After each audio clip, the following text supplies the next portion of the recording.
Langsung ya. Oke, saya Tengku Fadli, berasal dari daerah Kalimantan Tengah, Pangkalan Bun. Saya berasal dari keluarga yang cukup normal. Dari 3 bersaudara, cuman aku sendiri yang paling aneh sendiri. Mungkin saya salah satu hair artist di Indonesia.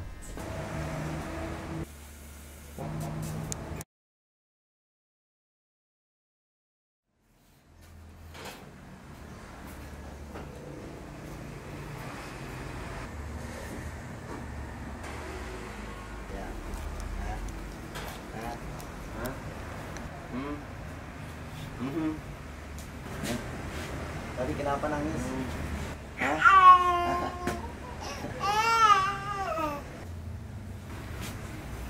Tapi kerja dulu ya. Dadah. Dadah. Dadah. Dadah. Papi. Dadah. Hati papi. Ya. Waduh yang banyak nih.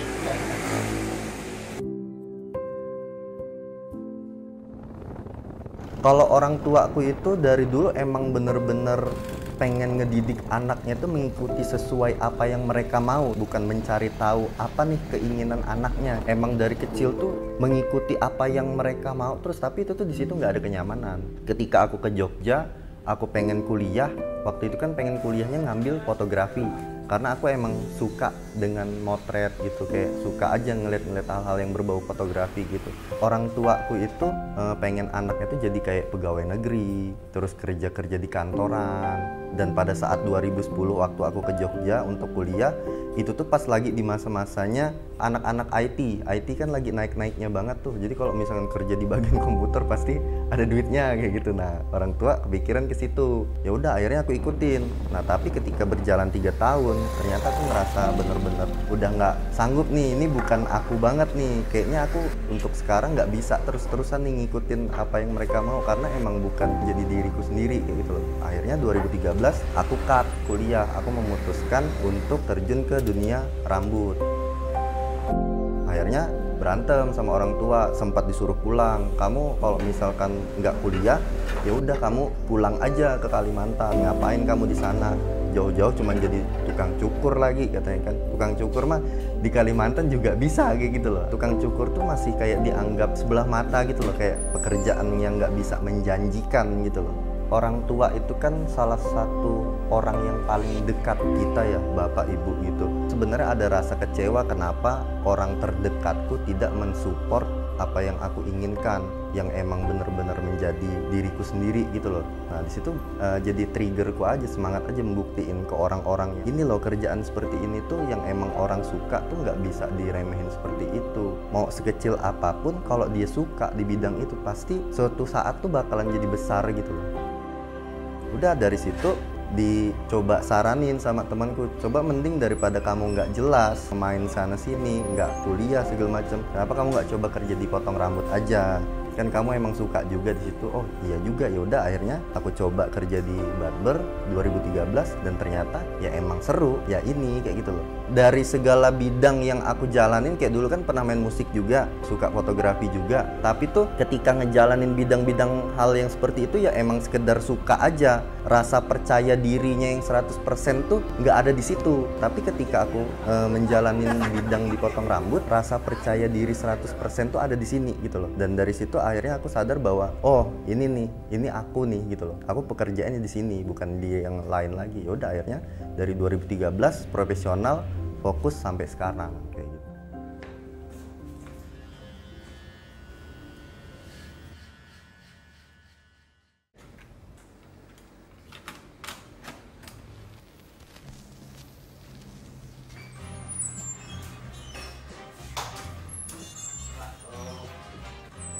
Dulu kan aku 2013 tuh bukan hitungannya bukan semacam barbershop ya, lebih kayak pangkas-pangkas biasa aja gitu loh. Dan pangkas tuh kan paling harganya cuma 10.000.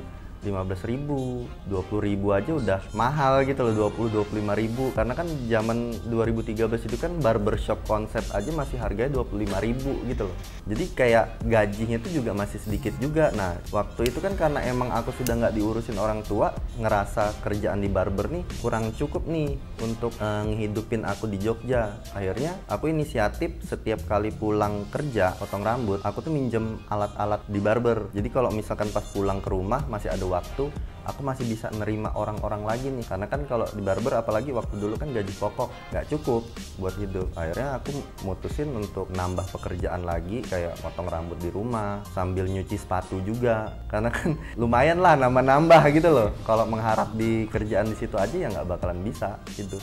Jadi akhirnya apa aja tak gas aja gitu. Cuman fokusnya tetap di potong rambut. Ketika aku 1 tahun ngejalanin di kerjaan seperti itu, oh kayaknya nih tes barbernya nih bukan yang aku suka nih. Aku keluar, aku nyari barber di Jogja, mana nih kira-kira barber yang aku lihat konsepnya oke lah sama aku gitu. Dan waktu itu aku kebetulan ketemunya Budiman, nyoba daftar di situ, akhirnya keterima. Dari 2014 sampai ke 2017 aku ikut audisi dekat di Jakarta dan alhamdulillahnya keterima. Akhirnya aku ngewakilin Jogja dan membawa nama Budiman JR untuk di ajang dekat itu. Oke, tepuk tangan dong untuk Fadly. Terima kasih model, kami persilakan untuk kembali. Oke, tapi Fadly ntar dulu, stay di sana dulu karena sepertinya setelah juri masih ada orang yang pengen mengkomentari performance kamu.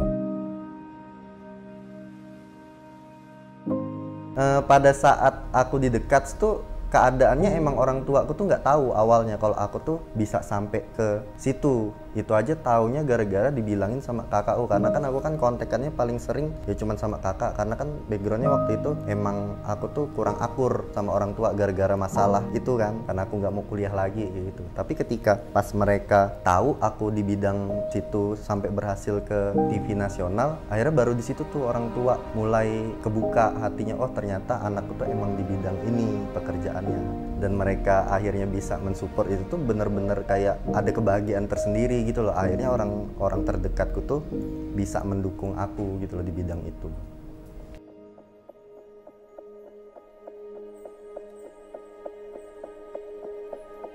Nah ketika ikut di situ aku tuh nggak ada tujuan yang ketika aku masuk situ harus juara 1, juara 2, juara 3. Aku lebih ngincernya ke pengalamannya aja sih, kayak ternyata motong rambut tuh nggak cuman hanya segitu, masih banyak gitu loh, masih luas gitu loh yang harus kita pelajarin. Kayak nggak cuman tentang belajar skill memotong rambutnya aja, tapi kayak kita tuh belajar personal branding, komunikasi. Ketika kita motong sama customer tuh komunikasi yang baik tuh seperti apa, mengemas image kita tuh sebagai sosok kita tuh dari penampilan segala macam tuh itu tuh juga harus dipelajarin ternyata kayak gitu loh, nggak cuman hanya skill-skill aja gitu loh. Yang masih aku ingat tuh waktu belajar di sana tuh mereka pernah bilang kalian lebih baik dimaki di sini, dimarah-marahin di sini sama mentor kalian daripada kalian ketika di barber itu dimaki sama customer.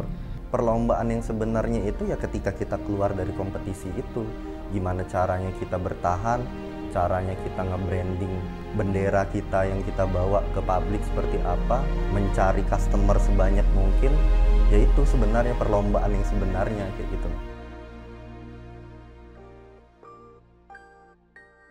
Pas udah kelar dari The Cuts itu, akhirnya aku izin sama Budiman untuk membuat brand sendiri. Tadinya sih membuat brand sendiri itu cuman untuk Instagram profil hasil cukuran aja, lebih ke portofolio gitu loh. Tapi ngalirnya malah, oh kayaknya kalau dibikin di kosan asik deh gitu loh. Jadi akhirnya pas pada saat itu kan udah ada modal sendiri, ini udah punya uang sendiri. Akhirnya bikin studio kecil-kecilan. Jadi ketika aku kelar dari Budiman, aku masih motong lagi di studio kayak gitu. Karena ngerasa ruangan studio yang di kosan itu kecil, terus kendalanya juga ada di parkiran motor, mobil, segala macam susah. Dan itu pada saat itu alhamdulillahnya banyak orang yang berbondong-bondong nyamperin aku ke situ.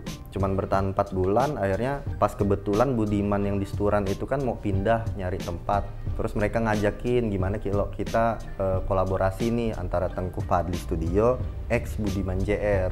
2019 akhirnya kolaborasi itu lepas. 2019 aku sendiri, tapi masih di tempat yang sama, cuman kolaborasi X-nya tuh udah kepisah. Dan 2020 itu Budiman tutup, tuh akhirnya aku coba untuk membangun tim. Dan pas waktu ngebangun itu kan kebetulan juga ada corona, jadi berjalannya itu cuman 2 bulan. Bulan April itu kita tutup 2 bulan, dan aku nge-stop pegawaiku semua. Cuman aku ngasih kebijakannya pada saat itu, kalau misalkan mau motong di studio silakan potong, tapi kita bagi hasil aja, nggak bisa gaji pokok lagi, karena aku emang udah nggak mampu pada saat itu. Karena kalau aku paksain, sayang brandnya nih, brand yang baru aku bangun, aku nombokin itu semua, itu kan pasti malah gulung tikar pada akhirnya. Jadi aku gimana caranya untuk mempertahanin brandnya itu, yaitu stop dulu. Dan aku tapi masih bisa menerima ya paling cuma 1 kepala, 2 kepala untuk mempertahanin brand itu gitu loh. Jangan sampai gulung tikar, karena kan baru banget, modalnya udah habis.